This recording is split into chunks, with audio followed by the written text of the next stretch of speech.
विनायकपुरम नामक गांव में बालाजी नामक एक बुजुर्ग था।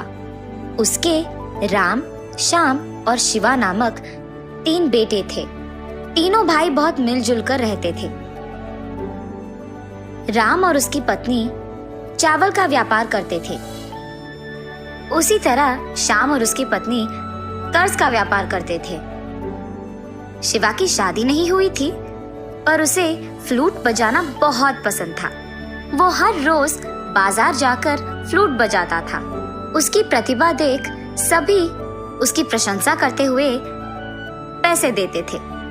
वाह, क्या बजाते हो शिवा, तुम्हारी कला और प्रतिभा की जितना भी तारीफ करूं ना कम ही है। एक दिन अचानक बालाजी का सेहत खराब हो जाता है और वो बिस्तर पे पड़े रहता है। राम, श्याम, शिवा, याद रखना बेटा, जिंदगी में अगर पैसे गए तो वापस कमा पाएंगे, लेकिन अगर रिश्ता गया तो इतनी आसानी से वापस नहीं आएगा। मुझे वचन दो कि चाहे कुछ भी हो जाए तुम लोग साथ में ही रहोगे। जी पापा। उसके बाद बालाजी का देहांत हो जाता है। घर की जिम्मेदारियों के बारे में बात होते वक्त माँ पद्मावती अपने बेटों से ऐसे कहती है, तुम्हारे पिता ने एक जगह पे 3 सूटकेसों को रखा है। मुझे हमेशा कहते थे कि उसमें बहुत कीमती चीजें हैं। तुम तीनों वहां जाकर उन सूटकेसों को लेकर आओ। ये सुनकर तीनों अगले दिन उन सूटकेसों को हासिल करने की सोचते हैं। लेकिन उस रात रमणी और कुसुमा अपने पतियों से ऐसे कहते हैं, सुनिए, ससुर जी ने हमें 1 फूटी कौड़ी भी नहीं दी। अब जो बता रहे हैं कि कीमती चीजें हैं तो जल्दी जाकर लेके आ जाओ। वो सारे हमारे ही होने चाहिए। हमारे व्यापारों के लिए भी यही अच्छा है। लेकिन उस रात रमणी और कुसुमा अपने पतियों से ऐसे कहते हैं, सुनिए, ससुर जी ने हमें 1 फूटी कौड़ी भी नहीं दी। अब जो बता रहे हैं कि कीमती चीजें हैं तो जल्दी जाकर लेके आ जाओ। वो सारे हमारे ही होने चाहिए। हमारे व्यापारों के लिए भी यही अच्छा है। दोनों एक दूसरे को बताए बिना उस जगह को जाते हैं। वहां एक दूसरे को देख वो दोनों परेशान हो जाते हैं। अरे श्याम, तुम यहाँ क्या कर रहे हो? मेरा छोड़ो, तुम यहाँ क्या कर रहे हो और आए क्यों? चलो ठीक है, छुपाने से कोई मतलब नहीं है। पापा ने हमें 1 फूटी कौड़ी भी नहीं दी, इसीलिए हमें इन सूटकेसों को हासिल करना होगा, वरना हमारे व्यापार में नुकसान हो जाएगा यार। हाँ, बात तो सही है, लेकिन शिवा का क्या करें? उसकी बाद में सोचते हैं, पहले इसमें क्या है देखो। जब राम और श्याम उन सूटकेसों को खोलकर देखते हैं तो उन्हें ये दिखाई देता है कि श्याम और राम नामक सूटकेसों में सोना भर के था, लेकिन शिवा के बक्से में सोने के साथ ही एक फ्लूट भी था। तब वो दोनों शिवा के बक्से में मौजूद सोने को 2 हिस्सों में बांटकर वो अपनी बक्सों में भर देते हैं और शिवा के बक्से में सिर्फ पत्थर भरते हैं। अगले दिन जब वो तीनों जाकर बक्सों को खोलते हैं, राम और श्याम की बक्से देखकर पत्नियां दोनों बहुत खुश होते हैं। लेकिन जब शिवा उसका बक्सा खोलता है तो उसमें एक फ्लूट के सिवाय और कुछ न होने के कारण वो परेशान हो जाता है। अरे ये क्या, मेरे बक्से में तो फ्लूट के अलावा कुछ नहीं है। शिवा को दुखी देख उसके भाई दोनों उसके पास जाकर ऐसे कहते हैं, बुरा मत मानो भाई, हम है ना।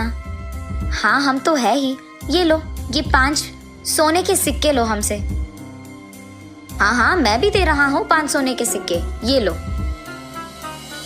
माँ, चलो हम निकलते हैं। अरे भैया, श्याम भैया, ये आप क्या कर रहे हो? हमने पापा को वचन दी है कि हम साथ में रहेंगे अंत तक। हाँ बेटा, अब पापा भी नहीं रहे, तुम लोग भी चले गए तो कैसे होगा? माँ, वो जाना तो हमें भी नहीं है सासू माँ, लेकिन जाना पड़ेगा। जी सासू माँ, फिक्र मत कीजिए। अगर कोई भी परेशानी हो, हमारी जरूरत पड़े तो हम यही हैं ना। हमारे घर आइए, हम आपका बहुत अच्छा ख्याल रखेंगे। चलते हैं माँ। ऐसे बहुत बोलने के बावजूद राम और श्याम अपने अपने रास्ते चले जाते हैं। अपने दोनों भाइयों को घर पे ना रहते देख शिवा बहुत निराश होता है। वो हर रोज मार्केट जाकर वहाँ फ्लूट बजा के आए हुए पैसों से अपनी जिंदगी गुजारता था और अपनी माँ का ख्याल रखता था। लेकिन दूसरी तरफ राम और श्याम का व्यापार बहुत अच्छा चलता है और कुछ ही दिन बाद पद्मावती का तबीयत भी खराब हो जाता है। तुम्हारी माँ का ऑपरेशन करना पड़ेगा, 2 लाख खर्च होगा। उसके पास पैसे ना होने के कारण शिवा राम के पास जाता है। भैया, माँ का तबीयत खराब है भैया, ऑपरेशन के लिए डॉक्टर ने 2 लाख पूछे हैं, अगर आप दे पाओगे तो। हाँ, माँ के बारे में सुनकर मुझे भी बहुत दुख हो रहा है, लेकिन मेरे पास उतने पैसे नहीं हैं शिवा। तुम जाकर श्याम से पूछो।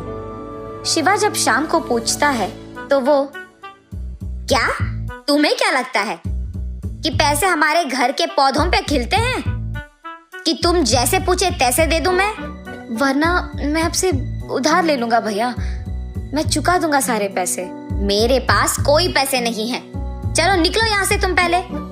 अपने दोनों भाइयों से कोई मदद ना मिलने के कारण शिवा को बहुत दुख होता है और उसी दुख में वो जोर से चिल्लाने लगता है, हे भगवान, अब सिर्फ तुम मेरी मदद कर पाओगे, तुम्हें ही कुछ करना होगा। ठीक तभी अचानक उसके बगल में मौजूद बक्सा अपने आप खुलता है। शिवा आश्चर्यचकित होकर उसकी ओर देखते रहता है। इतने में उससे बाहर वही जादुई फ्लूट हवा में तैरते हुए बाहर आता है और उसमें से बहुत मधुर ध्वनि बाहर आती है। शिवा को सब कुछ समझ में आता है। वो उस फ्लूट को लेकर अगले दिन बाजार में जाकर उसे बजाता है। तब तक भीड़ित बाजार एकदम चुपचाप हो जाती है और शिवा के मधुर ध्वनि को सुन सभी आश्चर्यचकित हो जाते हैं। इतना ही नहीं, एक अमीर आदमी शिवा की इस ध्वनि को सुन उसके पास आकर, देखो शिवा, 3 दिन में मेरी बेटी की शादी है, तुम हमारे घर आकर इस फ्लूट को ऐसे ही बजाओ। ये कहकर वो शिवा को 2 लाख देते हैं और बस शिवा तुरंत हाँ बोलकर उन पैसों से अपनी माँ का इलाज करवाता है। उसके बाद उस फ्लूट की उपयोग करते हुए शिवा अमीर बन जाता है। लेकिन दूसरी तरफ उसके दोनों भाई राम और श्याम को उनके व्यापार में बहुत नुकसान पहुंचता है। पद्मावती अपने बेटों को ऐसे नहीं देख पाती है। दुखी और निराश मत हो बेटा, तुम दोनों शिवा के पास जाकर उसकी मदद मांगो, वो जरूर करेगा। राम और श्याम दोनों शिवा के पास जाकर उनके परेशानियों के बारे में कहते हैं। हालांकि शिवा को ये बात याद था कि उनके भाइयों ने उसकी माँ के ऑपरेशन के लिए कोई पैसों का मदद नहीं की, लेकिन फिर भी वो उन दोनों की मदद करता है। शिवा का प्यार और अच्छाई देख राम और श्याम को उनकी गलती का एहसास होता है। हमें माफ कर दो शिवा, हमने तुम्हारे सोने को चोरी से ले लिया था, तुम्हारे बक्से में पत्थर हमने ही भरे थे।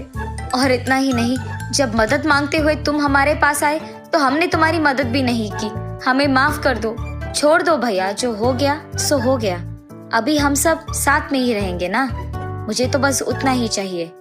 ऐसे शिवा उन दोनों को माफ करके उन्हें वापस अपने साथ रखता है। ऐसे राम, श्याम और शिवा तीनों को समझ में आता है कि पैसों से बढ़कर रिश्ता होता है, प्यार होता है।